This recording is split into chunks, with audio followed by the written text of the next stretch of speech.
Selamat pagi sahabat Alkitab yang terkasih di dalam Tuhan Yesus Kristus. Marilah kita mengawali hari ini dengan melakukan perenungan akan firman Tuhan. Bacaan Alkitab kita pada pagi hari ini berasal dari kitab Daniel pasalnya yang ke-10, ayatnya yang ke-18 sampai ayatnya yang ke-21. Lalu dia yang rupanya seperti manusia itu menyentuh aku pula dan memberikan aku kekuatan dan berkata, "Hai engkau yang dikasihi, janganlah takut. Sejahteralah engkau, jadilah kuat, ya, jadilah kuat." Sementara ia berbicara dengan aku merasa kuat lagi dan berkata, "Berbicaralah kiranya Tuanku, sebab engkau telah memberikan aku kekuatan." Lalu katanya, "Tahukah engkau mengapa aku datang kepadamu? Sebentar lagi aku kembali untuk berperang dengan pemimpin orang Persia, dan sesudah aku selesai dengan dia, maka pemimpin orang Yunani akan datang. Namun demikian aku akan memberitahukan kepadamu apa yang tercantum dalam kitab kebenaran. Tidak ada satupun yang berdiri di pihakku dengan tetap hati melawan mereka, kecuali Mikael, pemimpinmu itu." Di dalam ketakutan dan kegentaran yang Daniel alami, ia mendapatkan sebuah tindakan ilahi yang mengubahkan kondisinya. Pada ayat 19 kita melihat tindakan utusan Allah yang memberikan kekuatan melalui sentuhan kepada Daniel. Berdasarkan teks Ibrani, kata kuatkan yang digunakan adalah hasak, yang dapat diartikan sebagai penguatan secara fisik maupun prinsip.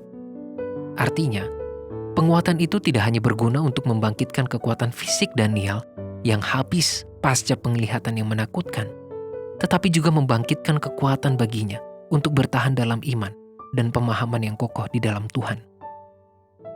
Sahabat Alkitab, pengalaman iman Daniel ini menjadi sebuah bentuk kesaksian iman mengenai karya Allah dalam hidup beriman setiap orang yang berserah kepadanya.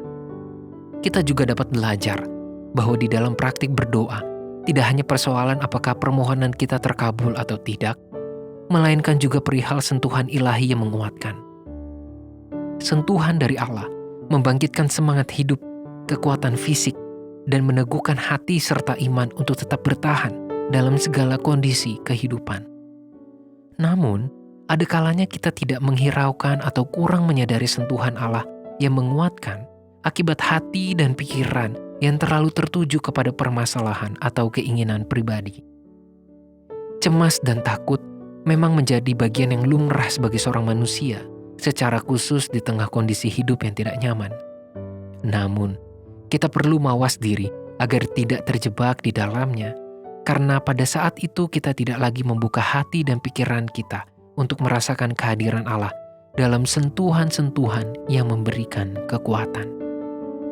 Kita terlalu fokus kepada persoalan apakah Allah menjawab doa-doa kita atau tidak.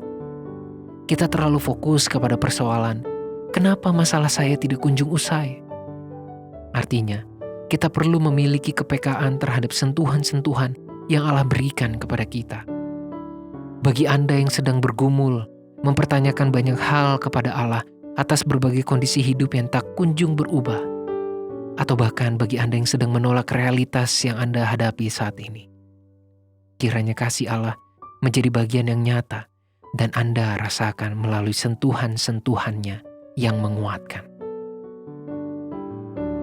Marilah kita berdoa. Ya Tuhan, sebagai manusia yang lemah dan penuh dengan kekurangan, seringkali tanpa kami kehendaki, kami gagal untuk mengikut Tuhan dengan setia. Dan bahkan kami gagal untuk merasakan sentuhan Allah yang menguatkan kami. Tetapi kami percaya, kami yakin bahwa Engkau setia. Engkau selalu siap sedia menguatkan kami. Tolonglah kami Tuhan untuk merasakan sentuhan-sentuhan-Mu, dan biarlah melalui kehidupan beriman kami menjadi cara komunikasi yang baik antara kami dengan Engkau. Di dalam nama Tuhan Yesus Kristus kami berdoa dan memohon. Amin.